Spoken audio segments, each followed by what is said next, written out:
Hello, students.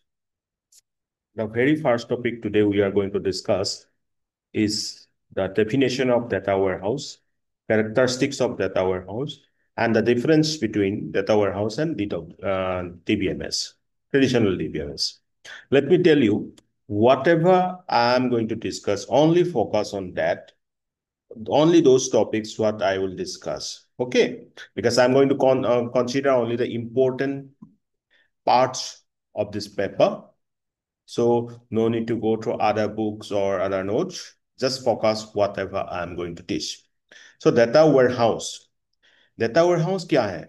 Data warehouse is a large centralized repository of integrated data that is collected from different operational databases and external sources. It is designed to support decision making, reporting and analysis rather than daily transaction processing. देखो आप सभी को मैंने database management system पढ़ाया था। तो DBMS में क्या होता था? आप टेबल क्रिएट करते थे, राइट? डीबीएमएस में टेबल क्रिएट करके उसमें इंसर्ट करते थे डाटा, राइट, एंड डिलीट करते थे, अपडेट करते थे। बट डाटा वेयरहाउस भी उसी टाइप का एक मतलब डाटाबेस के जैसा ही है, बट डिफरेंस ये है, यहाँ पे आप इसको मान सकते हो कि अलग अलग जगह से डेटा को ला के रखते हो, बट क्या data? Only the summarise data, सारे डेटा नहीं। डेटाबेस में क्या होता है, जितना डेटा आ रहा है everyday, whatever the data coming you are keeping there. But data warehouse में पुराने जो डेटा है, बट हिस्टोरिकल जो डेटा है, बट लाइक लास्ट मंथ का तक आपका जो भी डेटा है, उन सब का जो समराइज फॉर्म होगा, ठीक है, सारे डेटा नहीं रख के ओनली समरी डेटा हम यहाँ रखते हैं। और ये क्यों करते हैं हम? ताकि हम उससे कुछ डिसीजन मेकिंग कर पाए, राइट? डिसीजन मेकिंग मतलब जैसे आपके एक कंपनी है, आपने लास्ट 2-3 इयर्स का सेल्स देख लिया, प्रॉफिट और लॉस देख लिया, तो उससे आप ये देख सकते हो कि ये this year in the coming suppose month whether the sale is going to be increased or not. You can make the decision from the data. So decision making is the thing, is the is what exactly we focus in data warehouse. We only take care of the summarized data, and from that summarized data we perform the decision making. जैसे मैंने बोला कि data warehouse को अलग अलग जगह से data लाते हैं, like data source 1, data source 2, data source 3। उसके बाद हम ETL प्रोसेस करते हैं। क्या बोला मैंने? Extract, transform and load process, इसको हम बोलते हैं ETL। ठीक है, डेटा को एक्सट्रैक्ट करके ट्रांसफॉर्म करके एक पार्टिकुलर फॉर्मेट में लाते हैं और उसको लोड करते हैं। कहाँ लोड करते हैं? उस समराइज डेटा को हम डेटा वेयरहाउस में लोड करते हैं। उसके बाद वो डेटा को विजुअलाइज कर सकते हैं, रिपोर्ट बना सकते हैं उससे, और उसे बिजनेस इंटेलिजेंस मतलब जिससे हमारा प्रॉफिट हो सकते हैं, उस टाइप का डिसीजन ले सकते हैं। ठीक है, so this is the overall structure. Exam में ये क्वेश्चन आ सकता है, डेटा वेयरहाउस का क्या है, तो आपको ये डायग्राम भी ड्रॉ करना है, ड्रॉ करके बताना है। So in simple terms, a data warehouse stores historical, summarized, and subject-oriented data that helps organization understand their performance trends over time. तो याद रखना, हिस्टोरिकल मतलब पुराना, मतलब पहले का data, summarise not all, only the summary of the data. जैसे आपके क्लासरूम में कितने जन सपोज बॉयज हो, how many of you are boys, how many of you are girls, तो आउट ऑफ इतने सारे स्टूडेंट्स में से मेरे को सिर्फ वो दो इंफॉर्मेशन चाहिए था। ठीक है, समराइज। सब्जेक्ट ओरिएंटेड का मतलब है, देखो एक कंपनी में क्या हो सकता है, सेल्स डिपार्टमेंट हो सकता है, आईटी हो सकता है, राइट, मार्केटिंग हो सकता है, ठीक है, एचआर हो सकता है। तो ये एक डोमेन को लेकर, एचआर में कितने क्या चीज है, सेल्स में क्या है, मार्केटिंग में क्या है, इन सबको ऐसे अगर हम ऑर्गेनाइज करते हैं तो इसको बोलते हैं सब्जेक्ट ओरिएंटेड डेटा। क्योंकि इससे हम, you can do what, you can properly perform the data analysis part। अगर सारे चीज आ जाएगा तो आप कंफ्यूज हो जाओगे। तो यहाँ डेटा वेयरहाउस में हम कंफ्यूज नहीं कराना है, हमें सब्जेक्ट ओरिएंटेड डेटा रखना है। लाइक यहाँ एग्जांपल देके रखा हूं, a retail company collects sales data daily from stores across different cities. This transactional data is later consolidated into sales data warehouse। ठीक है, हमने सेल्स डेटा वेयरहाउस में रख दिया। From this warehouse managers can analyse monthly sales trends, customer behaviour and regional performance. ठीक है, समझ में आ रहा है? Like that we can do. Now characteristics क्या है? According to W.H. इमॉन, जिसको हम father of data warehousing बोलते हैं, जैसे मैं बोलता हूँ ना John McCarthy is the father of AI, इसी तरह इनमॉन को और W.H. इनमॉन को हम क्या बोलते हैं, डेटा वेयर हाउस का फादर। वो बोलते हैं कि डेटा वेयर हाउस क्या है, सब्जेक्ट ओरिएंटेड है, इंटीग्रेटेड है, टाइम वेरिएंट है एंड नॉन वोलेटाइल। अब क्या मतलब, ये डायग्राम जरूर बना के लाना, मतलब बना के आना वहाँ एग्जाम में। तो सबसे पहले सब्जेक्ट ओरिएंटेड, मैंने जैसे बोला कि यहाँ सब्जेक्ट में ज्यादा फोकस करते हैं कि आप एचआर से हो, आप सेल्स से हो, आप मार्केटिंग से हो, अलग अलग डिपार्टमेंट को, अलग अलग सब्जेक्ट को हम लेके चलते हैं, ले उसमें हम डेटा रखते हैं ताकि एनालाइज प्रॉपरली कर पाए। इंटीग्रेटेड का मतलब है डिफरेंट सोर्सेज से हम डाटा लाते हैं। यहाँ दिखाया ना, data source one, data source, आपके पास टेबल्स है, टेबल से डाटा ला रहे हो, एक्सेल में कुछ चीज है, एक्सेल सीट में है उसको ला रहे हो, वर्ड में है, मैनुअल है। तो ये सारे जगह से डाटा लाके आप इंटीग्रेटेड मतलब क्या करते हो, एक साथ इसको जोड़ के वो डाटा को आप ईटीएल प्रोसेस के थ्रू, ईटीएल का मतलब था extract transform and loading process के थ्रू आप डाटा वेयरहाउस में समराइज पोर्शन रखते हो। टाइम वेरिएंट का मतलब है, जैसे मैंने बोला 2023 to 2025 को एनालाइज करना है, इतने साल में, मतलब 3 इयर्स में, suppose 2023 to 2024, 2024 to 2025, like that, इतने टाइम में कितना प्रॉफिट हुआ है, this 2 years how many profits been made. तो हम टाइम वेरिएंट के ऊपर डिपेंड करते हैं, मतलब आप हिस्टोरिकल डेटा के ऊपर डिपेंड करते हो, ठीक है। एंड नॉन वोलाटाइल, एक आप when you keep the data in the data warehouse ना, आप जब डेटा वेयरहाउस में डेटा रख देते हो, वो नॉन वोलाटाइल होता है। एक बार रखने के बाद आप उसको चेंज नहीं करोगे। मैं फिर से बोल रहा हूं, डेटा वेयरहाउस में जो भी डेटा रखा आपने, उसको आप चेंज नहीं करोगे, ठीक है।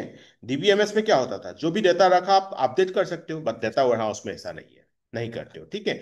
तो ये कैरेक्टरिस्टिक इंपॉर्टेंट है, क्वेश्चन आएगा आप लोगों का, इंपॉर्टेंट है क्योंकि सभी जगह पे ये क्वेश्चन पूछते हैं। What are the characteristics of data warehouse? So remember, subject oriented, integrated, time variant and non volatile. जो मैंने अभी समझाया उसी के हिसाब से मैंने एग्जाम्पल भी देके रखा हूँ। सब्जेक्ट ओरिएंटेड जैसे मैंने बोला सेल्स, इंटीग्रेटेड मतलब अलग अलग जगह पे, ठीक है। देन आपका नॉन वोलेटाइल में आपका डाटा जो है वो एक बार आने के बाद, एक बार आपने लोड किया तो उसको आप चेंज नहीं करोगे, ठीक है। समाराइज एंड ग्रेनुलर डाटा है, मतलब आप क्या करते हो, समारी ही रखते हो, ठीक है। सपोर्ट फॉर डिसीजन मेकिंग, क्योंकि आप समाराइज डाटा रखे हो ताकि उससे आप एक, कुछ कुछ टूल्स होता है जैसे कि OLAP टूल, बस ये टूल को याद रख ही लेना। OLAP का मतलब होता है ऑनलाइन एनालिटिकल प्रोसेसिंग। तो उससे आप क्या कर सकते हो, आप आपके डेटा को एनालाइज कर सकते हो, ठीक है। और उसको आप जो यूजर्स हैं, यूजर्स को बता सकते हो कि ये ऐसा ग्राफ हो रहा है हमारा, ट्रेंड प्रॉफिट ऐसे प्रॉफिट होगा या प्रॉफिट लॉस होगा, ये सब ट्रेंड आप दिखा सकते हो, क्वारी कर सकते हो, राइट। नाउ नेक्स्ट इंपॉर्टेंट चीज है, ये मेरे ख्याल से आप लोगों को सबको समझ में आ गया ये, ठीक है। नाउ नेक्स्ट थिंग है कि difference between traditional DBMS and data warehouse. DBMS था ही, डीबीएमएस और डाटा वेयरहाउस की क्यों जरूरत पड़ी, व्हाई डाटा वेयरहाउस? मैं पहले ही बोला हूं कि डीबीएमएस के थ्रू डेटाबेस में काम करते हैं, जहां एवरीडे जो डेटा है वो उसको रखते हो, बट डाटा वेयरहाउस में एवरीडे नहीं रखते हो। डाटा वेयरहाउस में सारे डेटा का समराइज फॉर्म रखते हो। तो फीचर्स क्या है, ऐसे देखो टेबल्स बना के रखा हूं। Features, traditional DBMS, data warehouse now supports daily operations and transactions but supports analysis and decision making in case of data warehouse. Data type क्या हो सकता है, current and operational data in case of traditional DBMS, while historical and consolidated data in case of data warehouse, because data warehouse में हमेशा historical data ही हम रखते हैं। data source single application से आ सकता है, डिपार्टमेंट से आ सकता है इन केस ऑफ डीबीएमएस, राइट। बात डेटा वेयरहाउस में मल्टीपल हिटरजेनस सोर्सेज से डेटा आ सकते हैं, उसको इंटीग्रेटेड करना पड़ता है।